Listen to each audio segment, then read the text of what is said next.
Alright guys, तो finally यहाँ पे काइजू नंबर 8 का सेकंड एपिसोड आ चुका है और आपने फर्स्ट एपिसोड पे काफी अच्छा खासा सपोर्ट दिखाया, उसके लिए thank you so much. Anyway, अगर आप सेकंड एपिसोड के सारे फाइट सीन्स और पूरा एपिसोड देखना चाहते हो तो आप मेरे टेलीग्राम चैनल पे जाके ज्वाइन कर सकते हो। लिंक आपको डिस्क्रिप्शन में मिल जाएगी। और टेलीग्राम से याद आया, मैंने वहाँ पे एक गिव अवे स्टार्ट किया है, तो आप वो भी जाके ज्वाइन कर सकते हो। सारे इंस्ट्रक्शन आपको टेलीग्राम ग्रुप के अंदर मिल जाएंगे। तो चलिए फिर ये वीडियो शुरू कर लेते हैं और बाकी बातें वीडियो के एंड में कर लेंगे।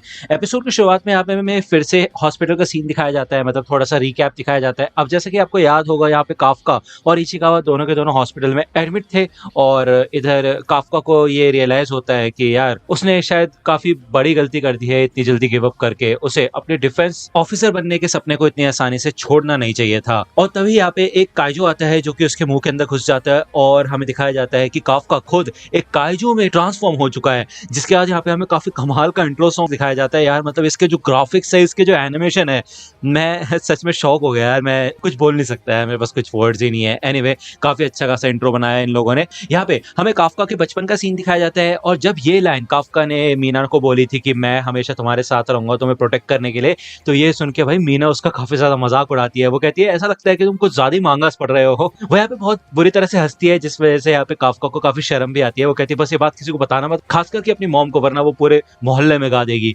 तो यहाँ पे रुकने के बाद मीना ये कहते हैं शुक्रिया, वैसे भी जब तक हम साथ है तो हमें डरने की कोई जरूरत नहीं है। दूसरा यहाँ पे हमें बड़ी वाली मीना का सीन दिखाया जाता है जो कि इस हॉस्पिटल में पहुंच चुकी होती है अपनी टीम के साथ और वो कहते हैं यहाँ पे एक काइजू देखा गया है जिसको हमें जल्द से जल्द खत्म करना है। यहाँ पे सिटी में अलर्ट जारी कर दिया जाता है, जिसके बाद लोगों को घर के अंदर रहने के लिए कहा जाता है और सेफ स्पॉट पे जाने के लिए बोला जाता है। ठीक है, वही दूसरा यहाँ पे आपको याद होगा एक बुढ़ा आदमी आता है जिसने कंप्लेंट की थी। वो तो देख के बेहोश हो चुका होता है काफका को और यहाँ पे थोड़े फनी सीन्स हमें दिखाए जाते हैं। साथ ही साथ हमें दिखाया जाता है कि काफका कितना ज्यादा ताकतवर हो चुका है कि उसके हल्के से टच करते साथ ही इधर भाई दीवारें टूटना शुरू हो जाती है। ठीक है ना, जिसके बाद इचिकावा और काफका दोनों के दोनों इस हॉस्पिटल से भाग निकलते हैं। मीना को अपडेट मिल जाता है कि काइजू यहाँ से भागने में सफल हो चुका है और वो कहीं और जा रहे हैं, एक इवैक्यूएटेड एरिया में। ठीक है, वही दूसरी ओर इचिकावा में सोचता है कि यार सेनपाई काइजू है, ऐसा कैसे हो सकता है, ये कब से है ऐसा, क्या वो सच में काइजू है भी या नहीं, मेरे को यहाँ पे कंफर्म करके देखना पड़ेगा। यहाँ पे जब वो पीछे मुड़ता है तो वो पूछता है कि क्या आप यही है। तो अब हमें दिखाया जाता है कि काफका यहाँ पे अलग अलग फॉर्म में मल्टीप्लाई हो चुका होता है भाई, वो अपने पिछले फॉर्म में से काफी ज्यादा अलग हो चुका होता है। इचिकावा पूछते हैं कोई स्पेशल मोड है क्या तुम्हारा, जिसके थोड़ी देर बाद यहाँ पे काफका का जो काइजू होता है वो एक कौवे को भी खा लेता है भाई जिंदा। जिसके बाद इचिकावा ये सब देख के तो भाई हैरान ही हो जाता है, वो सोचता है भाई चल क्या रहा है यहाँ पे। थोड़ी देर बाद काफका अपने नॉर्मल काइजू फॉर्म में आ जाता है और ये दोनों यहाँ पे भाग रहे होते हैं, लेकिन काफका को वॉशरूम जाना होता है। इचिकावा से कहता है थोड़ी देर रुकने के लिए, लेकिन काफका कहता है यार मेरे को खुद समझ नहीं आ रहा, मैं वॉशरूम जाऊंगा कैसे, मैं करूंगा कहां से, समझ नहीं आ रहा मेरे को, लेकिन वैसे अब रोका नहीं जा रहा बिल्कुल भी। तभी यहाँ पे मैं दिखाया जाता है कि भाई उसकी निप्पल्स में से यहाँ पे टॉयलेट निकल रहा है, भाई क्या हो रहा है यहाँ पे। जिसके बाद ये देख के तो भाई काफका पूरी अपनी उम्मीद खो देता है। वो कहता है भाई अब मेरे को अपनी पत्नी के रूप में कोई स्वीकार नहीं करेगा, ये क्या भाई क्या चल रहा है मेरी बॉडी के साथ, मेरे को तो यहीं पे मर जाना चाहिए। यहाँ पे काफका को एक बात रियलाइज होती है कि अब क्योंकि वो एक काइजू बन चुका है तो शायद अब वो कभी भी जिंदगी में डिफेंस फोर्स को ज्वाइन नहीं कर पाएगा। जिसके बाद वो थोड़ा सीरियस हो जाता है। ओके, अभी तो उसने डिसाइड किया था कि वो गिव अप नहीं करेगा, फिर से अपने ड्रीम को फॉलो करेगा, लेकिन अब ऐसा हो गया है, अब वो क्या करेगा इस बॉडी के साथ। तो इचिकावा यहाँ पे काफका को एक नो एंट्री जोन में जाने के लिए कहता है जहाँ पे वो सेफ रह सकते हैं। लेकिन तभी यहाँ पे काफका को एक सेंसेशन होती है, उसे ऐसा लगता है जमीन के नीचे से कुछ आ रहा है और उसे एक बड़े से काइजू की सेंसेशन होती है। ये काइजू की जो रीडिंग्स होती है वो मीना को भी दी जाती है। जिसके बाद एक टीम को यहाँ पे काफका के पास भेजा जाता है, दूसरी टीम को इस काइजू के पास भेजा जाता है। ओके, दूसरी बार हमें दिखाया जाता है कि छोटी सी बच्ची होती है, उसकी मॉम यहाँ पे फर्नीचर के नीचे दब चुकी होती है इस धमाके के बाद और हमें दिखाया जाता है यहाँ पे भाई पीछे बहुत खतरनाक काइजू होता है और यार वो इस बेचारी बच्ची को खाने वाला होता है, क्योंकि बच्ची अपने मॉम को छोड़ के नहीं जा सकती यहाँ पे, इसलिए यहीं पे रहती है। तभी इधर काफका आ जाता है और वो एक ही पंच में भाई इस काइजू को बहुत दूर उड़ा देता है। उसको एहसास होता है कि वो कितना ज्यादा ताकतवर हो चुका है। वो यहाँ पे इस बच्ची के पास आता है, लेकिन ये बच्ची उसको देख के भी बहुत ज्यादा डरने लग जाती है। इचिकावा भी यहाँ पे पहुंच जाता है और काफका मदद करता है इस फर्नीचर को हटाने में। इचिकावा कहता है बेटा चिंता मत करो, तुम्हारी मॉम बस बेहोश हो गई है, अभी वो बिल्कुल ठीक हो जाएगी। ओके, ये काइजू यहाँ पे फिर से आ जाता है और काफका कहता है कि इचिकावा इन लोगों को यहाँ से लेके जाओ। ठीक है, इसको मैं एक मुक्का मार के देखना चाहता हूँ, जितनी जोर से हो सके उतनी जोर से।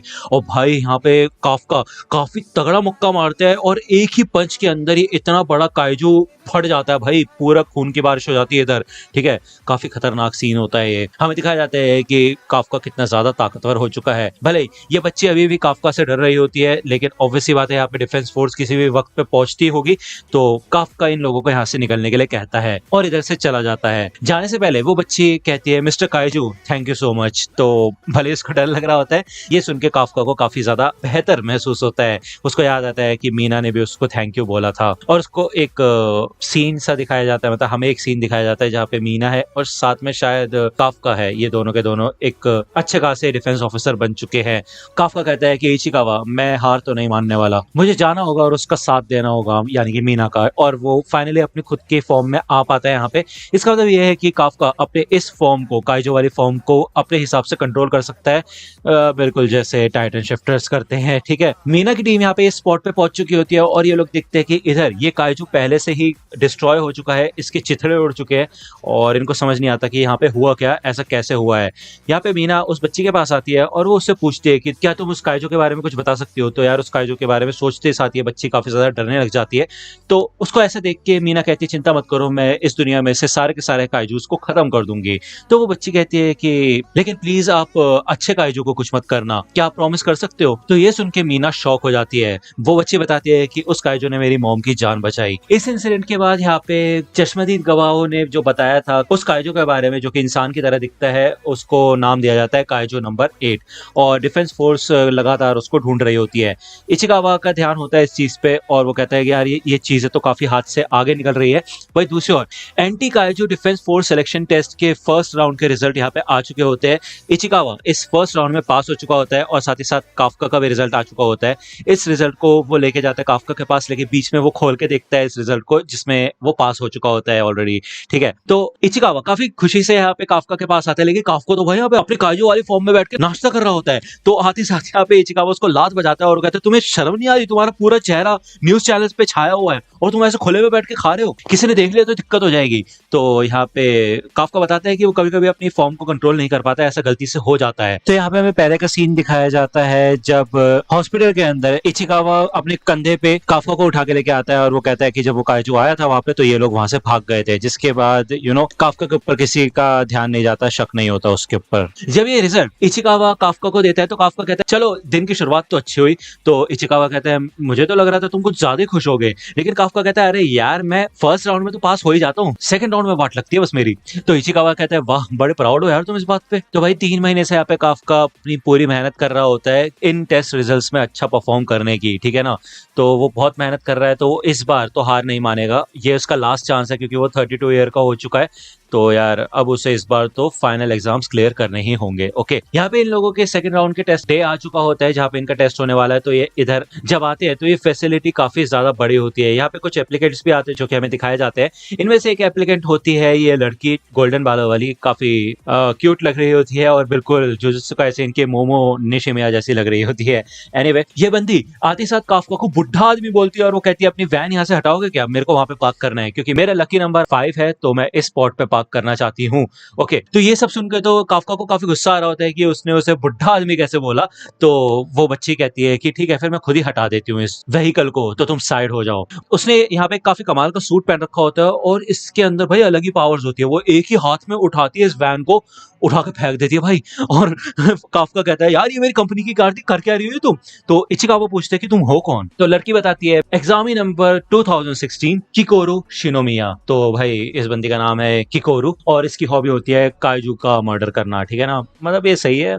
इचिकावा इस सरनेम को पहचानता है शिनोमिया और इसके बारे में अभी नहीं बताया गया, ठीक है ना कुछ भी। किकोरू आगे आती है और वो कहती है हे बुढ़े आदमी ऐसा मुझे ही लग रहा है या फिर सच में तुम्हारे अंदर से काइजू की गंध आ रही है। तो यार ये एपिसोड यहीं पे खत्म होता है। नेक्स्ट एपिसोड आएगा नेक्स्ट वीक। इसके सारे सीन्स देखना चाहते हो तो फाइट सीन्स वगैरह तो मैं अपने टेलीग्राम चैनल पे इसको डाल दूंगा, वहां पे जाकर आप इस एपिसोड को एंजॉय कर सकते हो। अगर आपको ये वीडियो पसंद आए तो लाइक करना, सब्सक्राइब कर लो चैनल पे नए हो तो। मुझे पता है मिस्टीरियस डिसअपीयरेंसेस की एपिसोड आ चुका है और उसमें मैं थोड़ा लेट हूँ, बट उसकी वीडियो में जल्दी से लाने की कोशिश करूंगा। मिलता हूं आपसे अगली वीडियो में, तब तक के लिए गुड बाय।